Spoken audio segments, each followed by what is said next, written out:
We are about to take the step out of matter. It's only going to get weirder.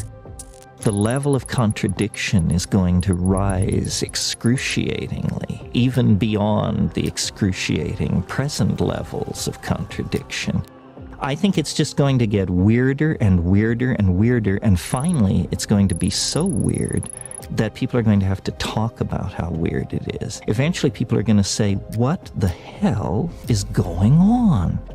It's just too nuts. It's not enough to say it's nuts. You have to explain why it's so nuts.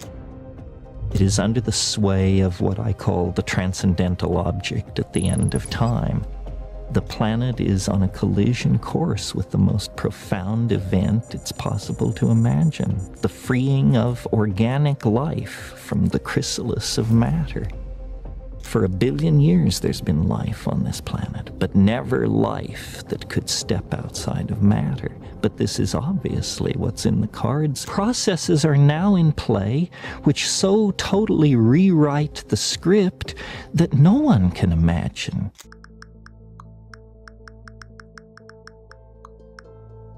He predicted everything. And when you realize this interview was filmed back in 1998, it's downright astonishing. In those quiet moments on tape, he laid out ideas that perfectly foresaw how our everyday lives would spiral into chaos. Month after month, year after year, things keep getting weirder and we all notice it. And if everything he predicted comes true, it'll only get weirder. But his explanation now makes perfect sense. This is one of my favorite talks because just when you think it's a relic of the past, you see that what he said is exactly what we live every day. It's truly eye-opening. So what we have here is a new model of time based on a very real intuition that I think most people share, which is that time is speeding up, that human beings are part of that process, and that the culmination of that process is now within the ven of historical time. Whether you believe, as I do, that we can know the precise moment of this transformation of the world of time, or whether you believe it is simply coming soon and fast, really doesn't make that much difference. We are all gathered here at the end game of developmental processes on this planet. We are about to become unrecognizable to ourselves as a species. Our technologies, our religions, our science has pushed us toward this for thousands of years without us awakening to what the denouement would be. Now we stand close enough to it that I think all but the most lumpen among us must feel the tug of the transcendental and the transformative. Time isn't just marching on, it seems to be sprinting. Think about it. Back when everything was slower, a day might have felt long and full of possibilities. Now each second is crammed with changes, challenges, and breakthroughs, as if the clock's hand are blurred by the sheer rush of events unfolding around us. It's like the universe turned the dial up to 11. Every moment feels loaded with a world of activity and possibility that we can barely keep up with. And that's exactly where things start to get wild. Just when you think you've grasped the pace, the surprise is lurking around the corner. Ready or not, we're about to see what happens when this race against time spills over into something even more extraordinary. I am very perplexed when you say that time is speeding up. As far as I can tell, such things as crystal oscillators, things which keep time, clocks, the relationship of the Earth turning to the calendar, the full moon, all of the things which are symptoms of our passage through time, don't seem to be throwing themselves out of kilter. So how do you really mean about time speeding up? Well, let me answer in the form of a question. Which lasts longer? 1 million years in which nothing happens, or 10 seconds with 50,000 events crammed into it? What I mean really is that more and more is happening. more and more is happening. And if you ask the question, well, what would be the ultimate state of connectivity or of happening? It's when all points are connected to all other points. Somehow this concept of connectivity is intimately linked to the concept of complexity. And so really what I'm saying is that the universe is getting its act together. It's connecting the dots. It's bringing everything into co-relationship with everything else. And somehow it does this through the production of consciousness. Consciousness is this integrative function in biology which takes data which may appear profoundly unrelated, and in fact brings it into some kind of a congruent relationship. We say an organism coordinates a point of view. Well, in a way, what's happening over time is that the universe is coordinating a point of view. And as it does this, it becomes somehow more aware, more self-conscious, more being-like and less thing-like. And as I said, this process is not proceeding at a steady pace. It's proceeding faster and faster. More connectivity occurs now in a calendar year than occurred in 1,000,000 years, 1,000,000,000 years ago. This makes so much sense. Our familiar timekeepers, clocks, calendars, the Earth's rotation, haven't changed at all. Yet our experience of time feels radically different. As we mature, we all sense that time is speeding up. But it's not just a trick of aging. Today, every moment is jam-packed with events. And it's not just mundane stuff like to-do lists. It's real, world-shaking events. Look at the past 5 years. Just imagine where we'll be in 5, 10, or even 50 years. It's overwhelming, to say the least. And here's where it really gets interesting. While it might seem like he's simply talking about time running faster, he's actually hinting at something even more profound. A kind of ultimate climax or eschaton that's yet to unfold. If you think you've wrapped your head around just how fast things are changing right now, just wait until we dig even deeper into what he's saying later. This is one of the most eye-opening interviews I've ever listened to. It doesn't just make you think about the passing of time, it challenges you to imagine a future where everything as we know it is about to be completely transformed. A really common, ordinary way to describe the times that we're living in is that they're very, very chaotic, filled with acts of unspeakable evil, and at the same time, there's this sort of buzz and thrust of optimism, everything from a guy like Peter Schwartz talking about the long wave, the big booming economy, breakthroughs in educational levels and qualities of life, but it's definitely a dynamic where you've got extremes of good and evil in that way. Would you talk a little bit about the relationship between that dynamic as we go forward and the novelty continues to climax? Well, novelty is not necessarily good or nice. Novelty is complex. That's what it is. And so I see really a concatenation of tendencies and forces here at the end. It's only going to get weirder. The level of contradiction is going to rise excruciatingly, even beyond the excruciating present levels of contradiction. I think it's just going to get weirder and weirder and weirder, and finally it's going to be so weird that people are going to have to talk about how weird it is. And at that point, novelty theory can come out of the woods, because eventually people are going to say, what the hell is going on? It's just too nuts. It's not enough to say it's nuts. You have to explain why it's so nuts. I look for the invention of artificial life, the cloning of human beings, possible contact with extraterrestrials, possible human immortality, and at the same time, appalling acts of brutality, genocide, race baiting, homophobia, famine, starvation, because the systems which are in place to keep the world saying are utterly inadequate to the forces that have been unleashed. The collapse of the socialist world, the rise of the internet, these are changes so immense, nobody could imagine them ever happening. And now that they have happened, nobody even bothers to mention what a big deal it is.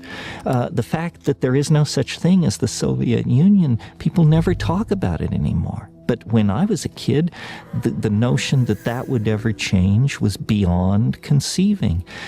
So the good news is that as primates, we're incredibly adaptable to change. Put us in a desert, we survive. Put us in the jungle, we survive. We can put up with about anything, and it's a good thing because we're going to be tested to the limits. Think of our current times as a storm of extremes. On one hand, there's undeniable chaos, acts of cruelty, violence, and things that shake us to our core. On the other hand, there's a palpable surge of hope, breakthrough innovations, improved education, economic booms, and the promise of a brighter future. It might seem like these forces are at odds, but they're actually two sides of the same coin. What he's pointing out is that this mix of overwhelming challenges and exhilarating progress isn't random. Instead, it's part of a larger process. As more events and experiences pile up, the universe itself seems to be nudging us towards a major transformation. In simple terms, the very chaos we witness is setting the stage for a powerful shift, a tipping point that will redefine how we live and connect with one another. This tension between dark and light, disruption and renewal, is exactly what might propel us into a new era. And that's the big question. How will these opposing forces shape our future? I want to go to this stuff about the strange attractor at the end of history. Right. Never ever, considered that notion that we are being pulled as opposed to simply just going on forever and ever. And that's for sure something that people are going to go, huh? What the universe is doing is it is under the sway of what I call the transcendental object at the end of time. And that is this domain of hyperconnectivity, that it would be perfect novelty.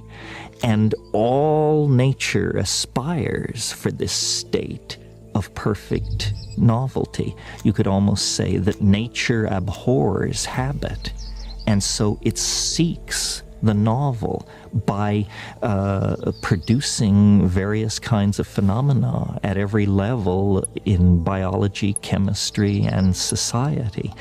And so there really is a purpose to the universe. Its purpose is this state of hypercomplexification in which all of its points become related to each other, become what mathematicians call cotangent. And it gives the universe the feeling of being imbued with a caring presence. It makes it appear as though nature is tending toward something, and it changes our own ethical and moral position in the universe. Because, science tells us that we're the products of a cosmic accident. We're at the edge of an ordinary galaxy in an ordinary star system, and we're damn lucky to be here. And that's it. That's our place, a very existential notion of our place in the cosmos. The purpose of being a human is to complexify reality even more, to hand on a more diverse, more complicated, more multifaceted universe to our children. And when this process of complexification reaches the omega point, it will fulfill, I believe, the expectations of all of these religions, but it will fulfill it in a mature, scientific, and universal way. Now hold on a moment. He talks about the process of complexification, how everything in our world becomes more intricate and connected over time until it all converges into one grand unified state. Imagine starting with something simple, like a single cell. Over time, that cell replicates and forms a complex organism. Now scale that idea up. As individual events, ideas, and people connect more deeply, our society becomes an enormous network, a living, breathing web of relationships and data. From a scientific perspective, Think of it like a network that grows more interconnected with every new link, eventually reaching a point where every node is linked to every other node. It's the same way our understanding of the universe evolved, from simple particles to the vast complexity of life and consciousness as we see it today. Now, if we look at it from a more spiritual or symbolic viewpoint, there's a striking parallel to biblical imagery. Consider Revelation 21:4, which he says, "He will wipe every tear from their eyes. There will be no more death or mourning or crying of pain, for the old order of things has passed away." This passage speaks of an end, an ultimate transformation, where everything that came before is redefined, much like his idea of reaching the omega point. That is, the culminating moment when all complexity and connectivity converge into a new transcendent state. In short, our world is in a constant process of building up, layer upon layer of complexity that will eventually lead us to an ultimate transformation. Whether seen through the lens of science, technology, or spirituality, the message is clear. We're hurtling towards a moment when the accumulated change reaches a tipping point, rewriting the rules of existence as we know them. And if you think that's wild now, just wait until we explore what this means for our future. But several factors are on the horizon which I think can be brought together to sort of get a picture of what we're headed toward. One is for some time now, we've been involved in building complex prostheses, which we call machines and computers. They are part of us. We don't perceive them as part of us because we identify with the flesh and exteriorize the fabricated metal. But in fact, they are a part of us as much as our political systems, our agriculture production systems, so forth and so on. So we are extending ourselves through the machines. Well, one of the things that these machines do is they're time compressors. You and I sitting here talking are operating at about 100 hertz. If we could be magically downloaded into a top-of-the-line computer, we would run at 800 megahertz. That means we could do 800 million more things in this moment than we can do when we're wearing flesh. So it may be that we will find a way to technologically stretch time, and this will become for us like a false eternity. You may have only 10 minutes left in your life, but it may be time enough to pack in all of human history from the fall of Rome to the present moment. So we are finding ways out of the three-dimensional Newtonian prison, which says, life is narrow and confined and ends at the grave.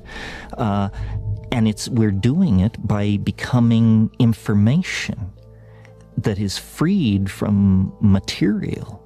And somehow this allows us to make this ascent to the next dimensional modality.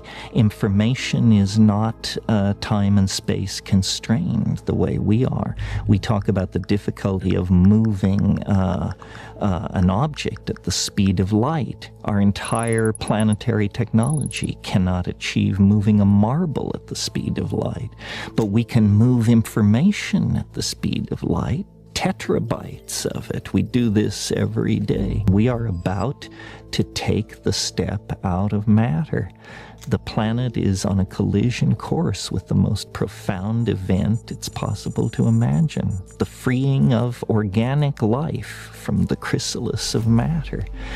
For 1 billion years there's been life on this planet, but never life that could step outside of matter. But this is obviously what's in the cards, and we are privileged to be central to that event. We're on the brink of stepping beyond the physical confines of our existence. For centuries, our lives have revolved around tangible matter, our bodies, the weight of our objects, the slow march of physical processes. But everything is changing. Today, information travels at the speed of light, and our technology is beginning to free that information from its material chain. Our world is no longer limited by the traditional three-dimensional space that once defined us. Instead, we're moving toward a future where our ideas, memories, and even aspects of our consciousness can exist in a digital, almost limitless realm. Science supports this vision. The faster we process and exchange information, the more we blur the line between the physical and the virtual. Our digital devices, acting as extensions of ourselves, are already transforming how we interact with the world. And as these advancements continue, the constraints that once held us back, gravity, inertia, the slow pace of biological time, may soon become relics of the past. But stop for a moment. Is this really the world we're headed toward?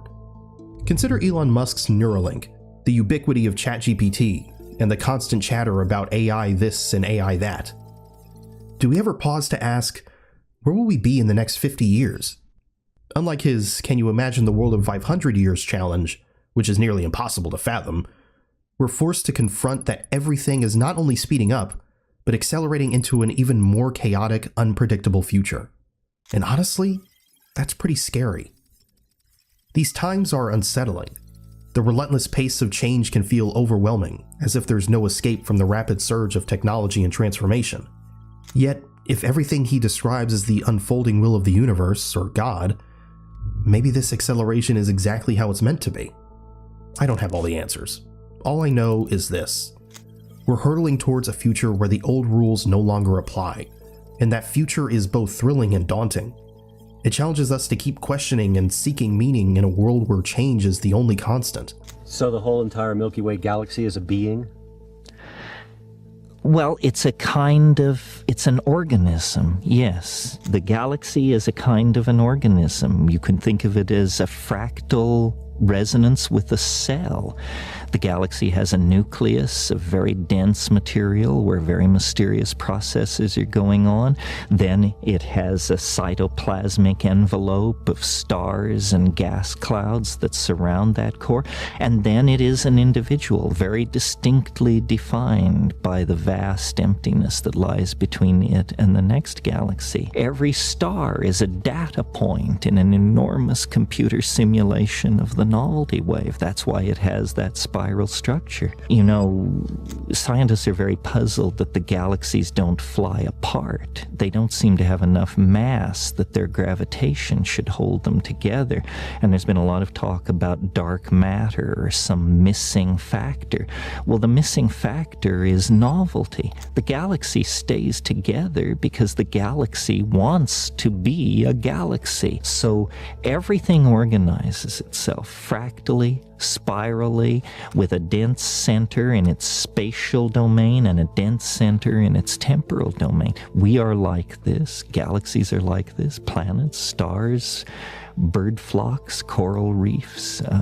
But in the case of the galaxy, it's particularly easy to observe the structure because the thing is so huge that its forces dominate and damp out other forces which might distort it. Time's not just flying, it's sprinting. Days blur, news cycles spin, and every hour packs in what used to take years. Clocks haven't changed, but we have. Life's getting louder, faster, weirder, and yeah, it's exhausting. But here's the twist. This chaos isn't random. It's the universe tightening its grip, pulling us towards a breakthrough. Think of it like a storm. Storms aren't here to wreck things. They're here to clear the air. Right now, everything feels upside down. Old systems crumble, new ideas clash, and the future is a blur. But hidden in this mess is a pattern. More people connecting, more ideas colliding, more possibility. It's like the world's building a puzzle we can't see yet, and every piece, even the scary ones, snap us closer to the finish. You what, mate?